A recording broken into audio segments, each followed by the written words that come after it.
Hello again, my name is Sam Robinson, and I am the Gnostic Syncretist, and this is the Gnostic Syncretist Podcast. Today, I would like to go over some more basics of the esoteric philosophy, and today that will be the esoteric cosmology, its nature, its structure, in a rudimentary fashion, and what makes it so different from religious concepts of creationism.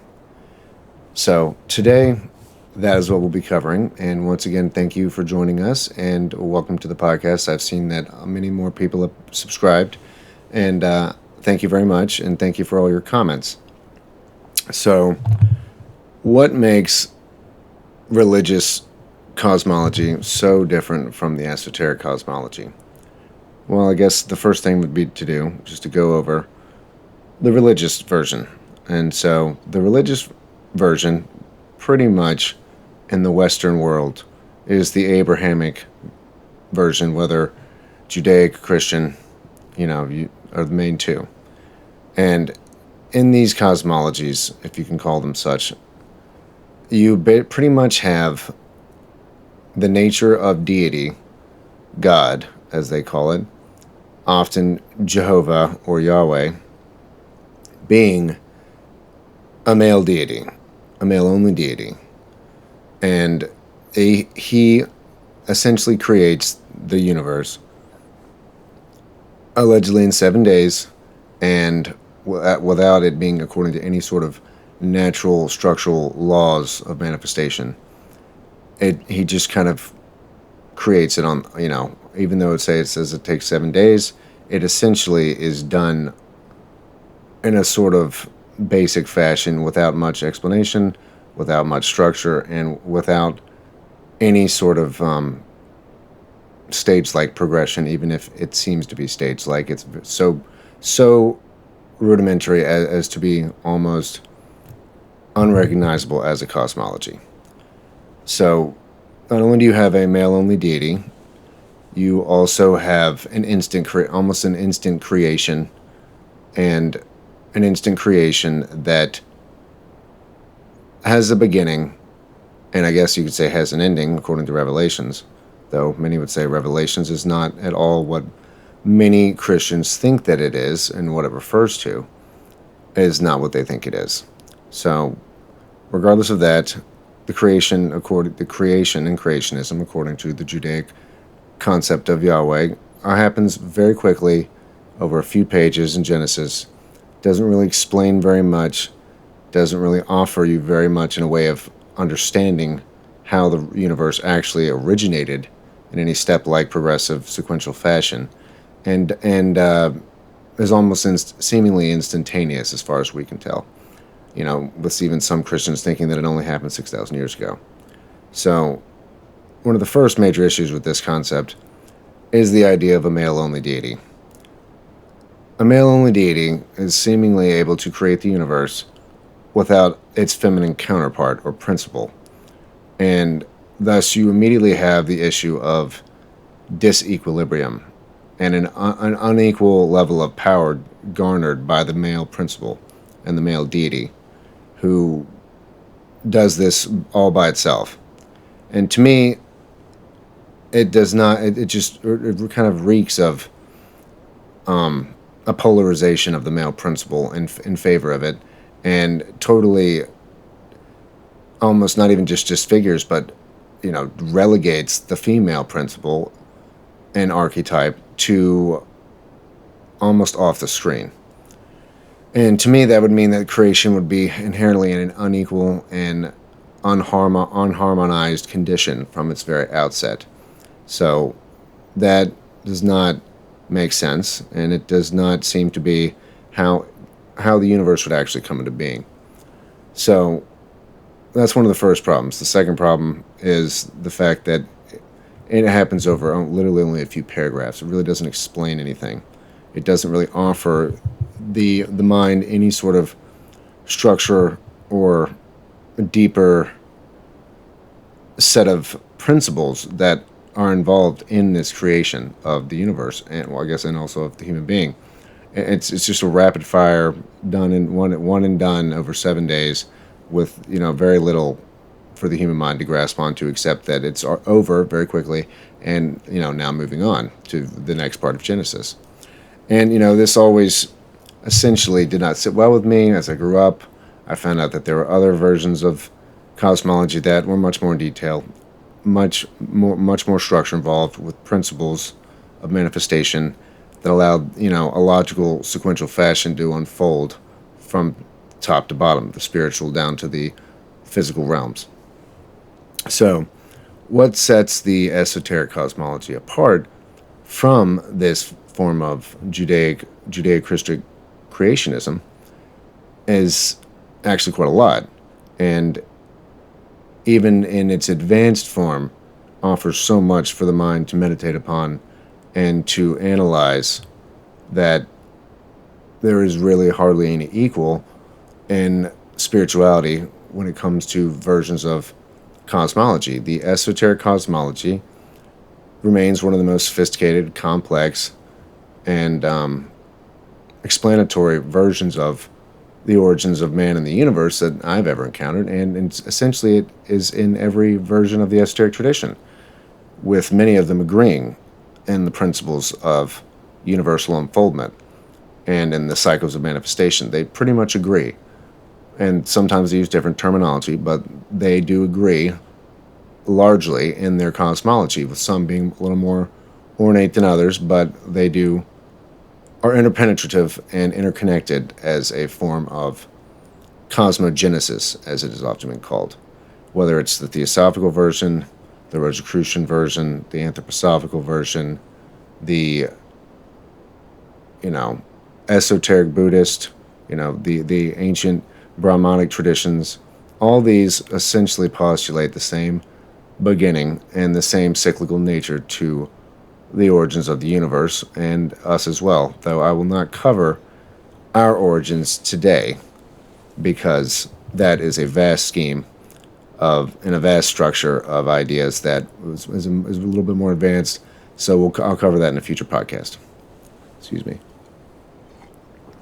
So, as opposed to an male-only deity who not only is anthropomorphized, he's also personalized and engages often, especially in the Old Testament, in emotional outbreaks and emotional temper tantrums, and is very much a personification of our human self, being very much, to me, as I got deeper into studies, very much unable to be what you would call the absolute deity. It couldn't possibly be. It is much too human, much too subject to whims and changes of emotion and its own personality, when essentially a deity should not have a personality.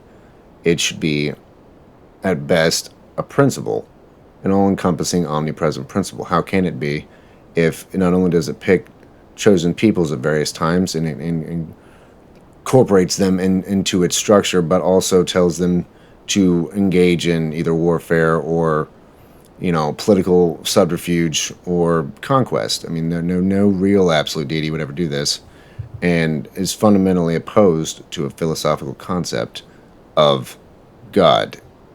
And honestly, God is not my favorite term for this type of thing.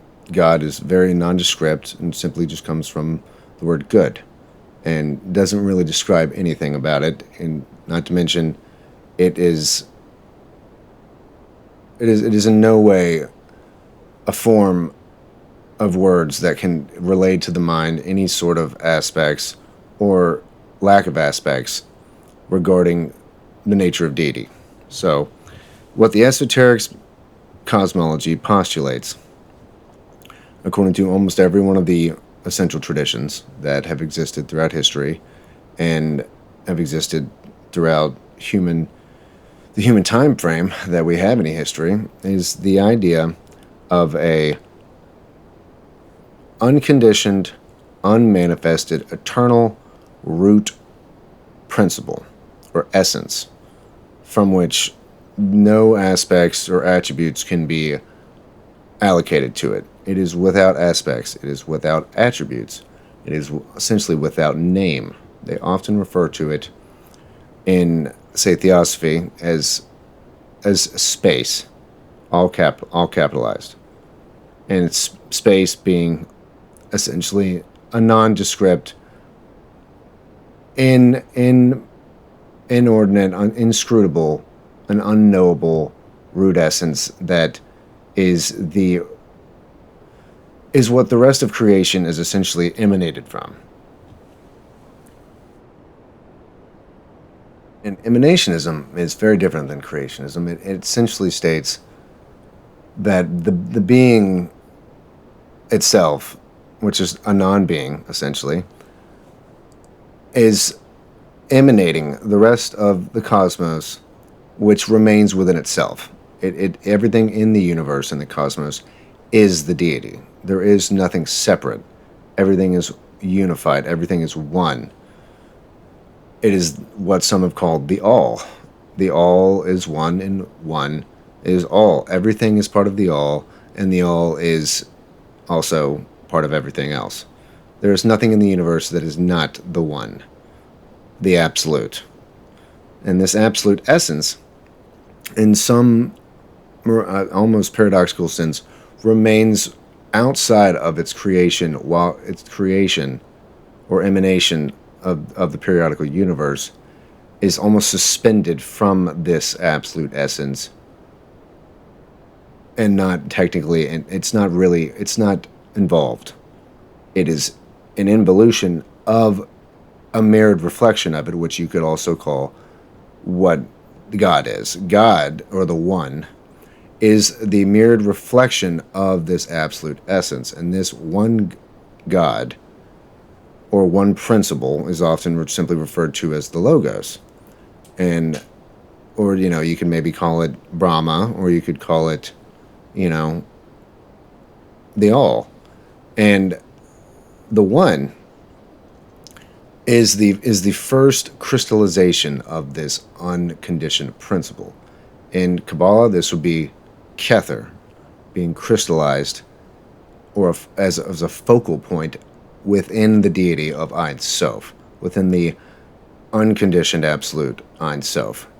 Ein Sof crystallizes the center, and that center is Kether. And Kether is the one, the Logos, or the All, however you want to term it. So, I know these concepts are rather abstract and difficult to comprehend, but one of the best ways they explain how to comprehend this, if the mind can be seen as to actually comprehend it, is to simply take a piece of paper and the blank sheet of paper. This blank sheet of paper represents space, the unconditioned absolute principle.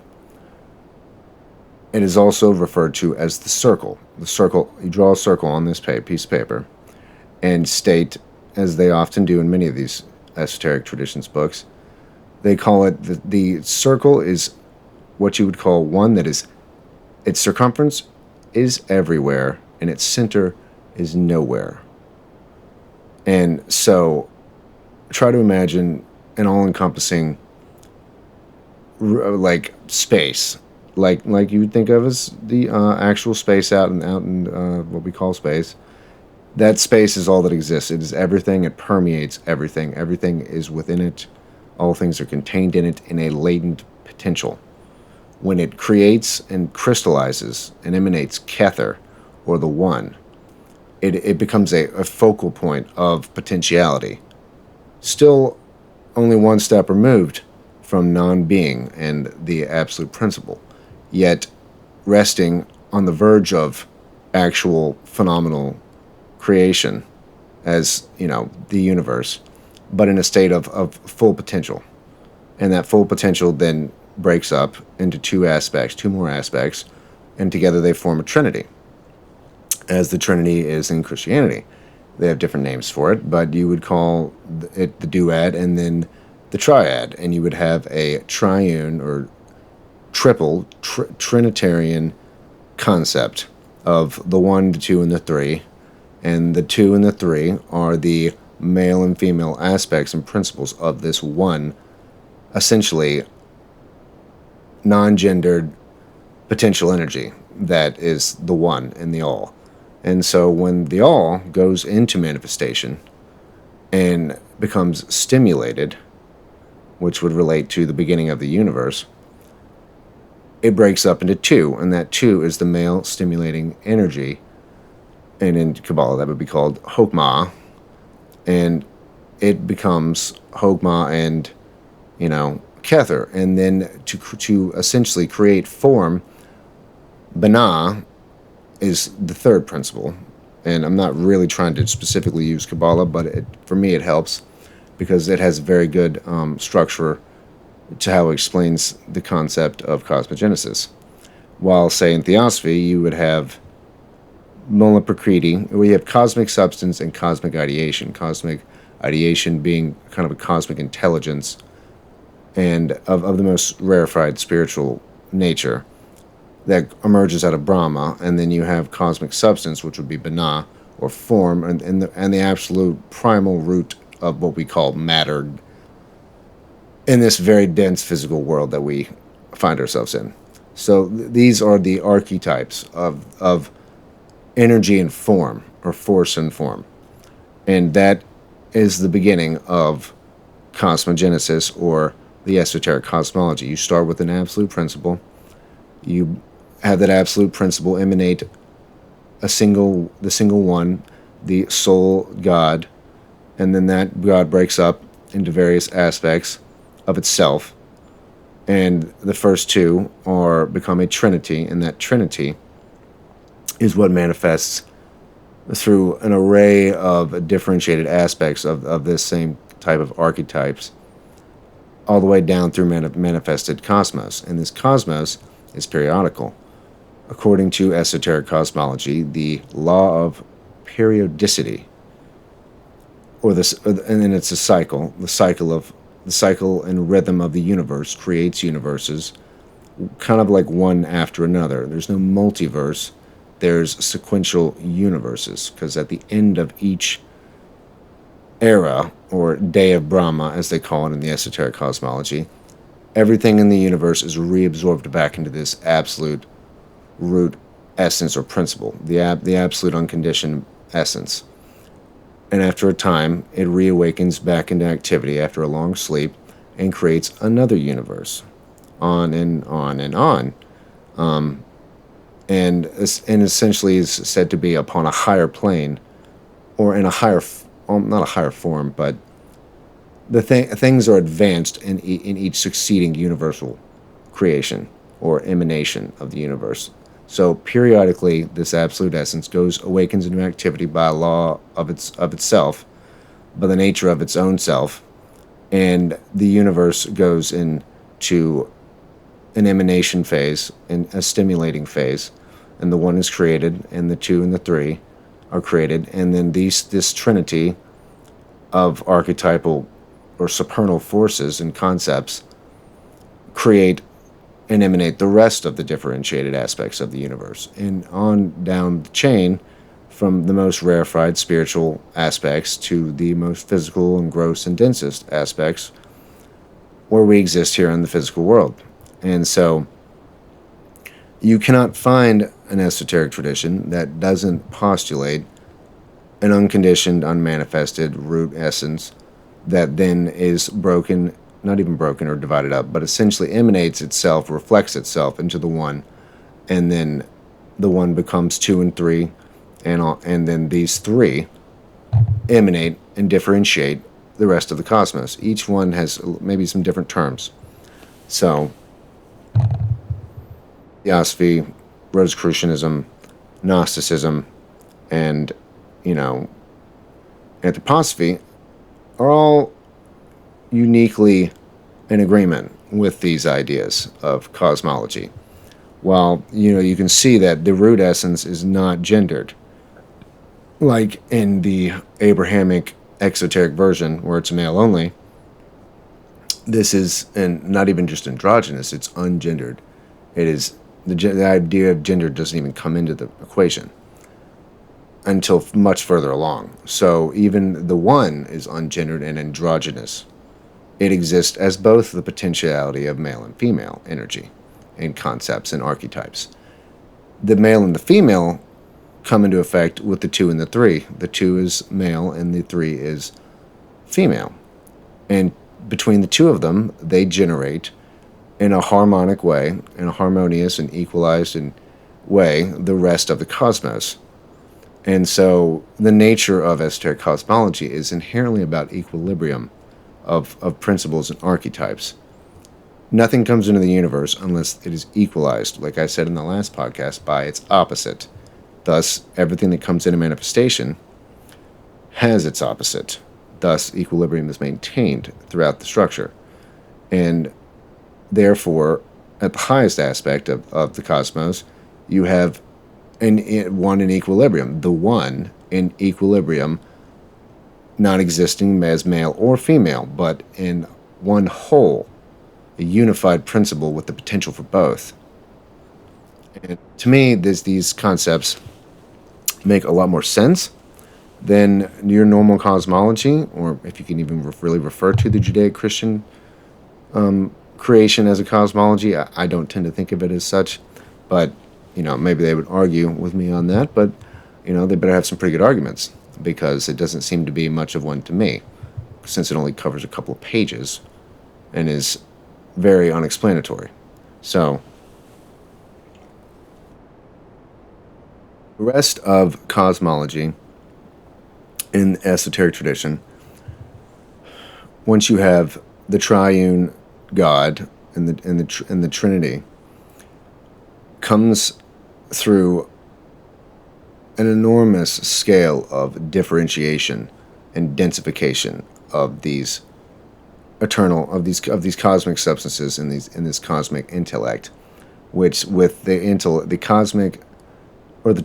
cosmic ideation, essentially forming the archetypal concepts for the cosmic substance to create on down the chain, or to differentiate. So you constantly have like this back and forth between force and form, or force enters form and form encases force, and then it falls to another plane that's a little bit more dense, and then you have force entering form again, on down the different planes of existence, all the way to what you would call the etheric plane, which is the foundation for the fully material plane that we exist on, where the final play of these archetypes of force and form are fully fleshed out and fully manifested in their most complex forms.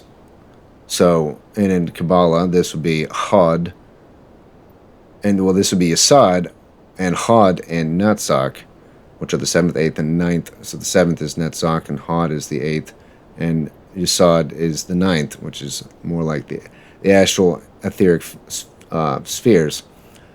Once you get down to that level, all the different forces from top to bottom of creation have come down into a full schematic and blueprint for utter materialization into the phenomenal universe that we exist in, and we can use our sense perceptions to witness, such as the 5 senses.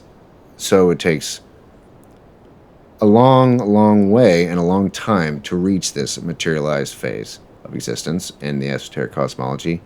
Reach it does. Now, once it reaches that phase, of which they sometimes refer to as the apex or the nadir of materialization, you have the second phase of the cosmology. And this is something I'm going to have to go into in much greater detail much later on. But essentially, you start the materialization phase eventually ends, and the beings in the materialization phase, such as ourselves, start to re-spiritualize and reascend the planes of existence, along what is then termed the evolutionary phases of cosmology. So the first is involution, spirit involving itself with matter and becoming materialized and densifying all the way down to that stage. The stage we are in is the end of that phase. The second phase is the rising back out of spirit back to its eternal source, the absolute and the one, back towards its highest self and principle. so that the rest of the time frame for a universe and a phase of a phase of the universe existing, because it is cyclical. The second half of that phase is respiritualization and reconnection with the spiritual aspects of the universe. And this is for everything, not just us. Everything becomes respiritualized. And some would say, in the more obviously in the more advanced aspects, that the earth is also densified, and we are thus on the earth, so we are densified. That is how we reach this phase, is because our environment became materialized. Well, in the second half of that phase, over a long period of time, the earth re-spiritualizes and becomes much less physical again, and at the same time, simultaneously, the beings on this planet also re-spiritualize and become less physical again in the future phases of this scheme. So, and then now that is stuff, I guess, once again, I have to reiterate, is for future podcasts. And I mean, and this is, a lot of this comes from Theosophy and the Kabbalah and the esoteric Christian mystery traditions, such as Rosicrucian and anthroposophy, where they go into these different phases, which are very complex. And not only do they cover how the universe is emanated, they cover how we are emanated in the different phases humanity goes through. And, that would be called anthropogenesis, because we are the anthropos. So you can see the nature of the esoteric cosmology is highly, highly different in a unique manifestation of the human mind compared to Judeo-Christian, exoteric, religious versions of the creation of everything.